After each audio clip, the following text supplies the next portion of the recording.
Hi everyone. বৃষ্টি যেমন গাছের জন্য খুবই উপকারী, আবার অতিরিক্ত বৃষ্টির কারণে গাছের গোড়া বা শিকড় পচে যাওয়ার খুবই সম্ভাবনা থাকে।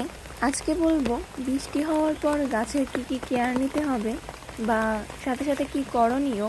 বৃষ্টির ভিতরে ভিজে ভিজে ভিডিওটি করা স্টার্ট করে দিলাম। আমার কিছু গাছের টবে অনেক জল জমে গেছে বৃষ্টির কারণে, সেগুলো দেখা মাত্রই ফেলে দিলাম, নইলে গাছের গোড়ায় জমে থাকবে এবং পচে যাওয়ার সম্ভাবনা বেশি থাকে। সব টবের জলগুলো ফেলে দিলাম।